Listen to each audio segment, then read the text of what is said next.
नमस्कार, जनतंत्र टीवी देख रहे हैं आप और मैं हूं आपके साथ स्वाति आर्य। हमारे इस खास बुलेटिन में आप सभी का स्वागत है। राष्ट्रपति रामनाथ कोविंद गुरुवार को 2 दिवसीय दौरे पर जम्मू पहुंचे हैं, जहां केंद्र शासित प्रदेश के उपराज्यपाल मनोज सिन्हा ने जम्मू एयरपोर्ट पर राष्ट्रपति का स्वागत किया, जिसके बाद वो राजभवन गए। बता दें कि राष्ट्रपति आज शाम को कन्वेंशन सेंटर जम्मू में भारतीय प्रबंधन संस्थान के 5वें दीक्षांत समारोह में बतौर मुख्य अतिथि शामिल होंगे और शुक्रवार को वो वैष्णो देवी मंदिर जाकर पूजा अर्चना करेंगे।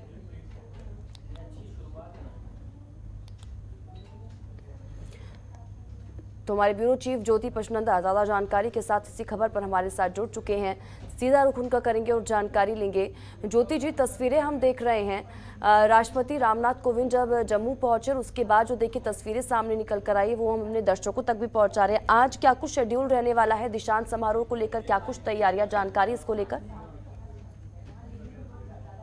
दीक्षांत समारोह जिसमें राष्ट्रपति ने आज वहाँ एज ए मुख्य अतिथि के रूप में वहाँ पहुंचना था। ये 5वां कन्वोकेशन था IIM का, जो कैनाल रोड पर स्थित कन्वोकेशन सेंटर में था और उसमें इन्होंने वहाँ पर एज ए चीफ गेस्ट की तरह इन्होंने पार्टिसिपेट किया और इन्होंने डिग्रीज डिस्ट्रीब्यूट की थी वहाँ के छात्रों को। और उसके बाद कल उन्होंने सुबह वैष्णो देवी जाना है और कल का शेड्यूल उनका वैष्णो देवी में ही माथा टेकने का ही है अभी। और वो अभी कन्वोकेशन सेंटर समाप्त करके अभी स्टेट गेस्ट हाउस में ही है। बिल्कुल, और साथ ही साथ ज्योति जी ये भी जानकारी दीजिएगा। देखिए, जो स्वागत करते हुए तस्वीरें हम देख रहे हैं, काफ़ी भव्य स्वागत उनका किया गया, अधिकारी वहां पर मौजूद रहे। अब अगर हम 5वें दीक्षांत समारोह की बात करें, उनके साथ और कौन कौन इस दौरान वहां पर मौजूद रहेगा इस समारोह में, और साथ ही साथ उसको लेकर तैयारियां किस तौर पर वहां पर की गई हैं? सुरक्षा व्यवस्था के क्या कुछ इंतजाम? सुरक्षा के बड़े कड़े इंतजाम किए गए हैं वहाँ पर जम्मू में, और कल से ही सुरक्षा चाक चौबंद है। कल हम वहाँ पर कन्वोकेशन के वहाँ भी स्थिति को देखने गए थे, तो वहाँ पर चप्पे चप्पे पर सुरक्षा कर्मी तैनात थे, CRPF बल जवान वहाँ मौजूद थे, जम्मू कश्मीर पुलिस मौजूद थी और उसके आसे पासे के क्षेत्र भी पुलिस ने पूरी तरह से अपने अंडर कवर कर लिए हुए थे। वहाँ पर भी सुरक्षा कर्मी थे और कुल मिलाकर स्थितियां बहुत टाइट सी कर दी गई थी। वहाँ पर आज ट्रैफिक भी पूरी तरह से रोक दी गई थी। लेकिन दीक्षांत समारोह के बाद उनका शेड्यूल माता वैष्णो देवी के वहाँ जाना है। 2 दिवसीय प्रोग्राम में उनके यही 2 प्रमुख कार्यक्रम थे। उसके बाद उन्होंने राज्यपाल से भी मुलाकात की और शाम को भी राज्यपाल के साथ ही उनका और ज्योति जी, इस लिहाज से भी ये अहम दौरा, क्योंकि देखिए एक तरफ जम्मू में इस वक्त देखिए जो तनावपूर्ण स्थिति वहाँ पर चल रही है, एक तरफ टारगेट किलिंग और दूसरी तरफ 2 दिवसीय दौरा राष्ट्रपति का। फिलहाल बहुत बहुत शुक्रिया ज्योति जी इन तमाम जानकारी के लिए और हमारे साथ जुड़ने के लिए। तो देखिए 2 दिवसीय ये दौरा जम्मू का, और ये तस्वीरें जब राष्ट्रपति रामनाथ कोविंद एयरपोर्ट पर पहुंचे, उनका भव्य स्वागत किया गया। और वहीं उपराज्यपाल मनोज सिन्हा उधमपुर के पुलिस ट्रेनिंग कॉलेज में पासिंग आउट परेड में उन्होंने हिस्सा लिया और इस दौरान उन्होंने कहा कि मुझे विश्वास है कि ये बहादुर अधिकारी मां भारती की सेवा करने और इसी के साथ ही जम्मू कश्मीर पुलिस की गरिमा को बनाए रखने के लिए अपना सर्वश्रेष्ठ प्रयास करेंगे। साथ ही उन्होंने ये भी कहा कि घाटी में पाकिस्तान आतंक को बढ़ावा दे रहा है और घाटी में आतंकी एक खतरा बन चुके हैं, जिन्हें हमें हर कीमत पर खत्म करना ही होगा। जम्मू कश्मीर में कानून व्यवस्था, सामान्य जन की सुरक्षा और मानव सेवा के लिए अपना कदम बढ़ा रहे घाटी के सभी 91 वीरों को मैं अपनी हार्दिक शुभकामनाएं देता हूं और उनके उज्जवल भविष्य की कामना करता हूं। आज असाधारण उपलब्धि के लिए जिन्हें सम्मानित करने का अवसर मुझे मिला है, उनको तथा उनके परिजनों को भी मैं हृदय से बहुत बहुत बधाई देना चाहता हूं। इस अवसर पर मैं जम्मू कश्मीर पुलिस के बहादुर सिपाहियों तथा अन्य सुरक्षा बलों के जवानों के प्रति भी अपनी श्रद्धांजलि अर्पित करता हूं, अपना आदर व्यक्त करता हूं, जिन्होंने मातृभूमि की रक्षा में अपना सर्वस्व न्यौछावर किया है।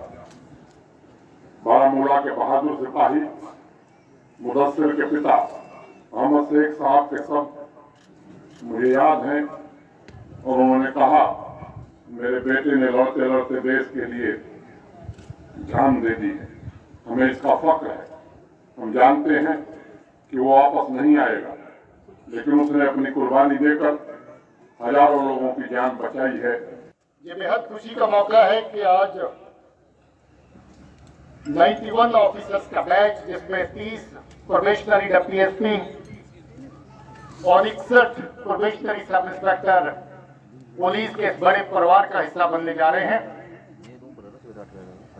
मुझे बेहद खुशी है कि मैं इस बैच को एक दो बार मिल सका और इनके साथ गुफ्तगू कर सका, और मुझे ये लगा कि ये बैच, जैसा कि हर बार होता है पुराने बैचेस से, बहुत अच्छा ट्रेन है और हर तरह की ड्यूटी, हर तरह की चुनौती के लिए तैयार है। और वहीं इस दौरान उपराज्यपाल मनोज सिन्हा ने जम्मू कश्मीर पुलिस की सब इंस्पेक्टर भर्ती में कथित धांधली के मामले को लेकर जांच के आदेश दिए हैं। मामले की जांच के लिए कमेटी का गठन किया गया है और गृह विभाग के अतिरिक्त मुख्य सचिव की अध्यक्षता में ये कमेटी बनाई गई है। बता दें कि जम्मू कश्मीर पुलिस में सब इंस्पेक्टर की 1200 पदों पर हुई भर्ती में धांधली के आरोप को लेकर अभ्यर्थी प्रदर्शन कर रहे हैं और परीक्षा का रिजल्ट आने के बाद पहले सोशल मीडिया पर उम्मीदवारों ने रोष जताया। पिछले 2-3 दिनों से अखबारों में खबर छप रही, संदेह के घेरे में सब इंस्पेक्टर्स का सिलेक्शन आया। आज हम सब ने फैसला किया है कि एडिशनल चीफ सेक्रेटरी होम की अध्यक्षता में एक जांच समिति उसकी जांच करेगी और निश्चित समयावधि में रिपोर्ट देगी। उसमें कोई भी गड़बड़ी होगी तो निश्चित रूप से उसे निरस्त किया जाएगा और ट्रांसपेरेंट ढंग से भर्ती की जाएगी। अभी तक जितनी भी भर्तियां हुई हैं, हमें संतोष है कि अभी तक किसी भर्ती पर उंगली नहीं उठी थी। लोगों के मन में यदि संदेह है तो मैं समझता हूं कि यह प्रशासन का दायित्व है कि निष्पक्ष ढंग से उसकी जांच करके उस पर त्वरित कार्रवाई की जाए। और वहीं शिवसेना से राज्यसभा सांसद प्रियंका चतुर्वेदी आज जम्मू दौरे पर हैं, जहां वो आतंकियों के टारगेट किलिंग का शिकार हुए राहुल भट्ट के परिजनों से मिलने पहुंची और इसी के साथ ही राहुल भट्ट के मां और उनकी पत्नी से मिलकर उन्हें सांत्वना प्रकट की। साथ ही आश्वासन दिया कि उनके परिवार की मदद के लिए शिवसेना हर संभव प्रयास करेगी। शिवसेना की तरफ से माननीय मुख्यमंत्री जी बार बार इनका मुद्दा उठा रहे हैं। हम देख रहे हैं किस तरीके से टारगेटेड किलिंग्स हो रही हैं। राहुल भट्ट जी के परिवार से मैं इसलिए मिलने आई थी क्योंकि उनकी जो दुख हैं, जो भी उनकी तकलीफें हैं, कि कैसे हम उसको दूर कर सकें और ये आश्वासन दे सकें कि महाराष्ट्र सरकार से जो भी बन पाएगा हम काम करेंगे। और साथ ही साथ माननीय मुख्यमंत्री जी ने भी ये बात कही है कि महाराष्ट्र में उनके लिए दरवाजे हमेशा खुले हैं। कश्मीरी हिंदू हों, पंडित हों या कश्मीरी माइग्रेंट्स आए हों यहाँ पर, हम उनकी सुरक्षा के लिए, हम उनके आगे के करियर्स के लिए, फ्यूचर के लिए हम उनका ध्यान देने को मैं यहाँ पर राजनीति नहीं करूंगी इस बारे में, क्योंकि एक बहुत संवेदनशील मुलाकात हुई है। उनके परिवार अब तक उस दुख में डूबा हुआ है, तो मैं उनसे बस ये बताने आई थी कि हम उनके साथ खड़े हुए हैं। बिल्कुल बिल्कुल, मेरी तो ये मांग रही है, मैंने खुद ने गृह मंत्री को लिखा हुआ है कि कब तक ये भय का माहौल बना रहेगा, कब तक आप उनकी नजरअंदाजी करते रहेंगे और बार बार दिखाएंगे नॉर्मल सी है, पर यहाँ पे कुछ नॉर्मल है नहीं। Targeted killing is a sign कि एक फियर का माहौल बनाया जा रहा है, वातावरण बनाया जा रहा है। तो आपकी जिम्मेदारी बनती है कि ये भय को निकालें, और इसीलिए महाराष्ट्र सरकार हो, शिवसेना हो, हम 1990 के दशक की बात करें, अब की बात करें, हम प्रखरता से इसको उठा रहे हैं और आगे उठाते रहेंगे। और वहीं पाकिस्तान अपनी नापाक हरकतों से बाज नहीं आ रहा है। सोमवार को अखनूर के कानाचक सेक्टर में ड्रोन से आईईडी टिफिन बम फेंकने के बाद एक बार फिर पाकिस्तानी ड्रोन ने जम्मू अंतर्राष्ट्रीय सीमा से सटे हुए अरनिया सेक्टर में ड्रोन से घुसपैठ का प्रयास किया। बीएसएफ के सतर्क जवानों ने आसमान में रोशनी देखते ही उस पर फायरिंग शुरू कर दी। उसके बाद ड्रोन वापस पाकिस्तान सीमा में लौट गया।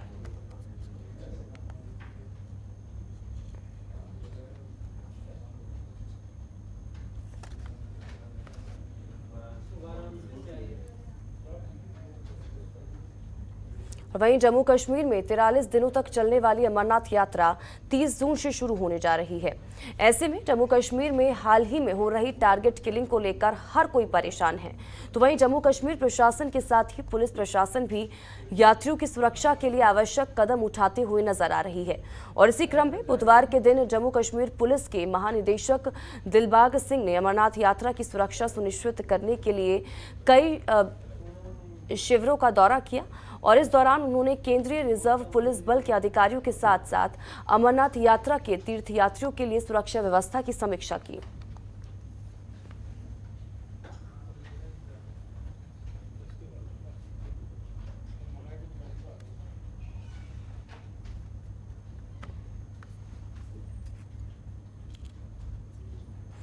वहीं जम्मू कश्मीर के सरकारी मुलाजिमों को अब निशुल्क 15 लाख का दुर्घटना बीमा कवर मिलेगा।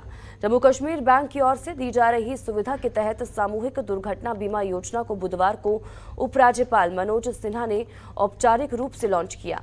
साथ ही उपराज्यपाल ने अगले वित्त वर्ष से बीमा कवर राशि बढ़ाकर 25 लाख रुपए करने के निर्देश भी दिए।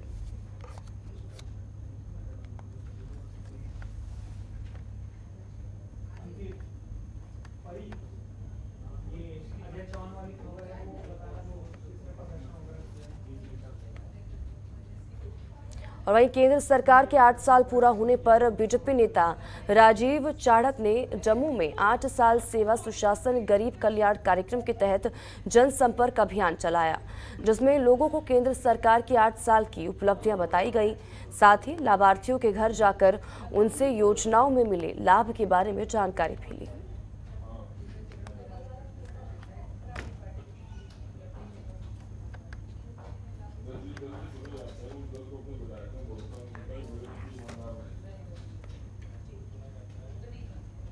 और वहीं इसी कड़ी में सांबा में बीजेपी कार्यकर्ताओं ने बाइक रैली निकाली और केंद्र सरकार की 8 साल की उपलब्धियों के बारे में लोगों को बताया।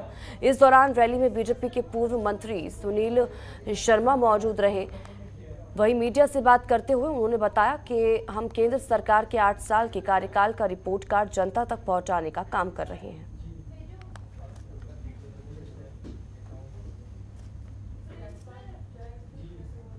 ने इतनी कठोरता नहीं दिखाई होगी। आप आज कश्मीर में देखिए, जो लोग इस हत्याओं में इन्वॉल्व थे, इनके मेंटर्स थे, इनके ओवरग्राउंड वर्कर्स थे, इवन सेपरेटिस्ट्स थे, इवन जमात के लोग थे, सब पे शिकंजा कसा जा रहा है। और यकीन मानिए, ये युद्ध जो परोक्ष युद्ध जिसको हम कहते हैं पाकिस्तान द्वारा संचालित परोक्ष युद्ध है, ये अंतिम क्षणों में है, ये अंतिम दौर में है, ये डिसाइसिव मोड पे है। और इस प्रकार की घटनाएं ये साफ जाहिर करती हैं कि अंतिम दौर में जो पाकिस्तान और पाकिस्तान प्रायोजित आतंकवाद की बौखलाहट है, ये यहाँ पे प्रदर्शित हो रही है। आप यकीन मानिए, जितनी सख्ती से हमारी केंद्र सरकार और इनके ऊपर प्रहार करेगी, वो आने वाले दिनों में आपको देखने को मिलेगा। कठोरता पहली बार जम्मू कश्मीर की सेपरेटिस्ट एक चाहे शबीर शाह हो, चाहे नईम खान हो, चाहे ज़हूर वटाली हो, चाहे ये आसिया अंद्राबी हो, सब लोगों को आज जेल में डाला गया है। वहीं बुधवार को उपराज्यपाल मनोज सिन्हा ने जम्मू कश्मीर ERA के बनाए गए सिधरा सुरिनसर सड़क का उद्घाटन किया। बता दें कि इस सड़क का निर्माण 16 करोड़ 70 लाख रुपए की लागत से हुआ है और इस सड़क के निर्माण से प्रसिद्ध तीर्थ पुरमंडल, इसी के साथ ही मानसर देवक, सुध महादेव और इसी के साथ ही माता वैष्णो देवी जैसे पर्यटन स्थलों को जोड़कर पर्यटन क्षेत्र को बढ़ावा मिलेगा।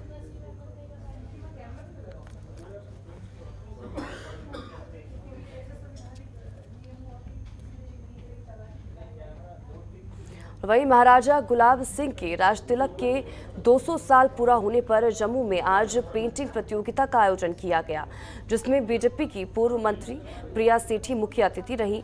और इस दौरान उन्होंने कहा कि आज के इस युग में बच्चों के हाथ में कलम और पेंट ब्रश थमाना बच्चों को इतिहास के साथ जोड़ने का काम है, जो एक सराहनीय काम है। वहीं इस कार्यक्रम में बच्चों ने बढ़ चढ़कर हिस्सा लिया।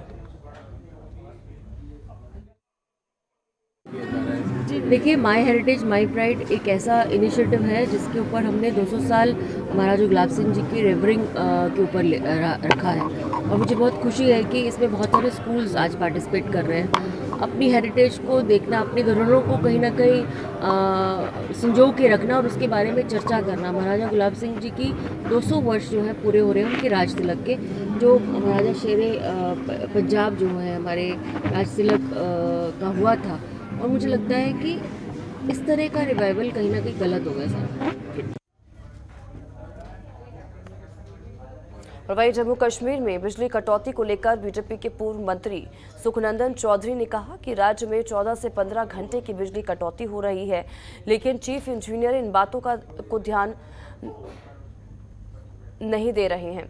वहीं उन्होंने अपने ही सरकार पर सवाल खड़े करते हुए कहा कि पीएम मोदी को हर बात पता होती है और राज्यपाल हर जगह का दौरा कर रहे हैं, लेकिन उनके नीचे काम कर रहे कर्मचारी लापरवाही कर रहे हैं, उन्हें इसका ध्यान नहीं है।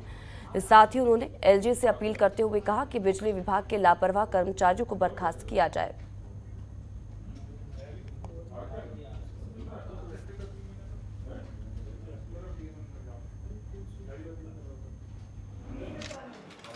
पावर का इसलिए हाहाकार बचता है पूरे जम्मू च, क्या रूरल है क्या अर्बन।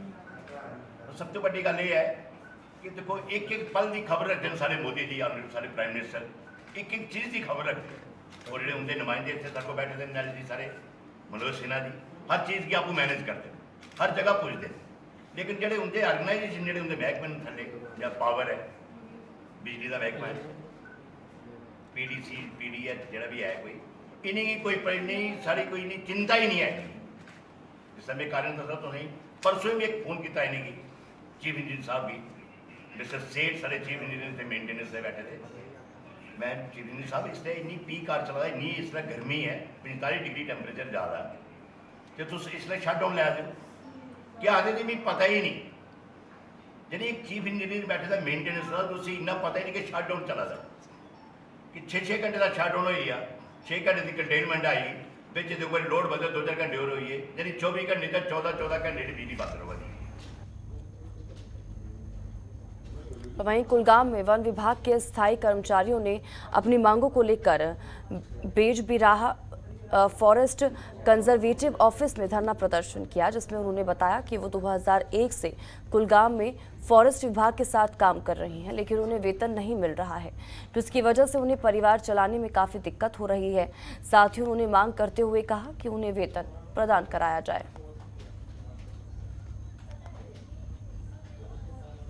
हमारा मुतालबा यही है कि हम कुलगाम डिवीज़न से ताल्लुक़ रखते हैं। हमारा ऑडिट हुआ है, ऑडिट रिपोर्ट नहीं आ रहा है और उसके बाद हमारी सैलरी वागुजार नहीं हो रही है। 2020 में हमारा ऑडिट हुआ है। गवर्नमेंट ने एक कमेटी बिठाई जिसमें कमेटी का जो प्रेसिडेंट था वो कंजर्वेटर साहब था, जो पिछले चेयरमैन था, जो पिछले वाला कंजर्वेटर था। उसके बाद क्या हुआ कि उसके बाद हमने जब उनको पूछा जो हमारा ये ऑर्डर है उसका रिपोर्ट हमें दे दो। 4-5 साल हो गए हम दफ्तर से दफ्तर जा रहे हैं, ना कोई रिपोर्ट आ रहा है, ना कहीं हमारी सैलरी मिल रही है। हमारे बच्चे जो है फाका कशी कर रहे हैं, हमारे बच्चों को स्कूल से बाहर निकाला गया। आज हमारे पास कुछ नहीं है, हम फाका कशी कर रहे हैं। आज हम धरने पे आए, 4-5 दिन से हम प्रोटेस्ट कर रहे हैं। और वहीं हिंदुस्तान के आखिरी गांव थोंग ने अपनी आज़ादी के 50 साल पूरे होने पर हर्ष और उल्लास के साथ इस दिन को मनाया। ये गांव 1971 से पहले पाकिस्तान अधिकृत जम्मू कश्मीर का हिस्सा था, लेकिन 1971 के युद्ध के बाद भारत ने इसे वापस ले लिया, इसीलिए इसे हिंदुस्तान का आखिरी गांव कहा जाता है। बता दें कि ये गांव लेह में है, जो पहले पर्यटकों की पहुंच से दूर था, लेकिन अब इसे पर्यटकों के लिए खोल दिया गया है। अब हजारों की तादाद में पर्यटक यहां आते हैं। थोंग में आज़ादी के 50 वर्ष मनाने के लिए लद्दाख के सांसद ने प्रमुख अतिथि के रूप में शिरकत की।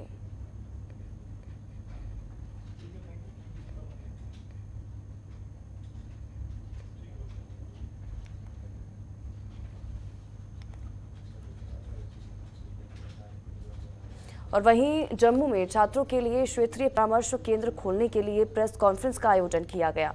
ये कॉन्फ्रेंस हरियाणा के विश्वकर्मा कौशल विश्वविद्यालय के कुलपति राज नेहरू ने हेल्पलाइन ह्यूमैनिटी के सहयोग से आयोजित की।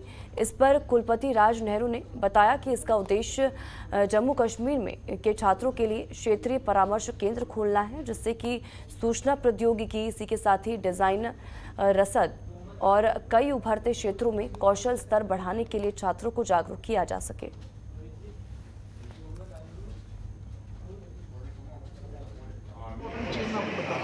ये है कि जब वो काम करते हैं तो उन्हें उस काम का पारितोषिक भी मिलता है, यानी उनको स्टाइपेंड भी मिलता है, यानी पढ़ाई के साथ साथ कमाई के साधन भी इस विश्वविद्यालय के अंदर मिलते हैं। यानी बच्चे अपने पेरेंट्स के ऊपर डिपेंडेंट नहीं होते, वो अपनी फीस को जनरेट करते हैं और वो अपने ऊपर आत्मनिर्भर बनना सीख जाते हैं। उन 3 वर्षों में उनके पास अपने लगभग 2 लाख रुपया, 2.5 लाख रुपया, 3 लाख रुपया कमाने के साधन उनको मिल जाते हैं। तीसरी बात, फीस बहुत न्यूनतम है। हमारे यहाँ सरकारी यूनिवर्सिटी है, इसलिए फ़ीस बड़ी कम रखी गई है। और सबसे इम्पोर्टेंट फोकस है कि बच्चों को कैसे तैयार किया जाए मार्केट के बदलते डिमांड के अनुसार, टेक्नोलॉजी के अनुसार उन जॉब्स के लिए कैसे तैयार किया जाए। अल्ट्रा मॉडर्न कैंपस है, नई टेक्नोलॉजी है और उस तकनीक के आधार पर ही हम लोगों ने अपने कैंपस की कल्पना की है और बच्चों को लेटेस्ट मशीन और लेटेस्ट इंफ्रास्ट्रक्चर के ऊपर काम करने को मिला। हमारे जो फैकल्टीज भी हैं उनको भी स्ट्रक्चर तरीके से वोकेशनल एजुकेशन के लिए ट्रेन किया। और वहीं जम्मू के नरवाल में गुरुवार रात को चोरों ने एक साथ 4 दुकानों पर चोरी की, जिसमें 2 मेडिकल स्टोर्स, 1 मांस की दुकान और 1 करियाना दुकान शामिल थी। खास बात यह है कि इसमें पुलिस चौकी के सामने वाली दुकान भी शामिल है। इस पर एक दुकानदार ने बताया कि उसकी दुकान से 4000 की चोरी हुई है, लेकिन पुलिस को शिकायत करने के बाद भी अभी तक पुलिस की तरफ से कोई भी उसने मिलने या फिर पूछताछ करने नहीं आया है। साथ ही उनका कहना है कि चोर सीसीटीवी में भी रिकॉर्ड हुए होंगे, लेकिन पुलिस ने अभी तक कोई कार्रवाई नहीं की है।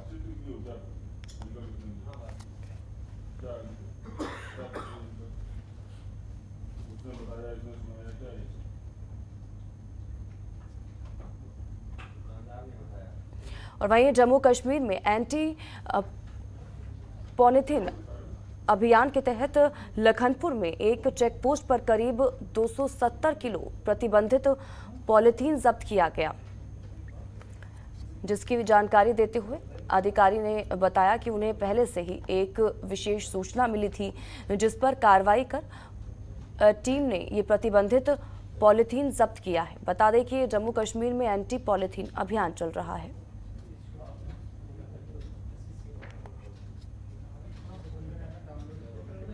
रात को हमारे पास कुछ इनपुट्स थे कि जो पैसेंजर बसेस हैं इसमें बैंड पॉलीथीन मटीरियल ट्रांसपोर्ट किया जा रहा है, तो उसके बेसिस पे हमने एक नाका लगाया था यहाँ पे लखनपुर में।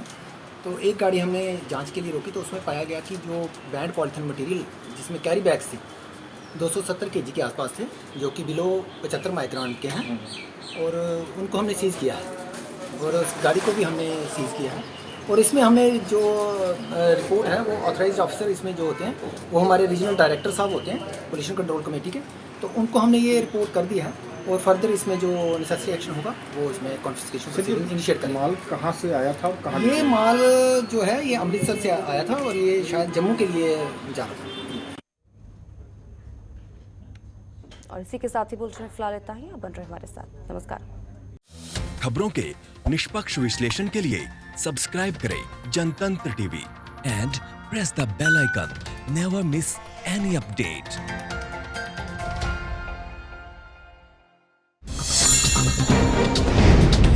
डाउनलोड कीजिए जनतंत्र टीवी ऐप को, जो कि अवेलेबल है गूगल प्ले और ऐप स्टोर पर। अधिक जानकारी के लिए अभी डाउनलोड करें।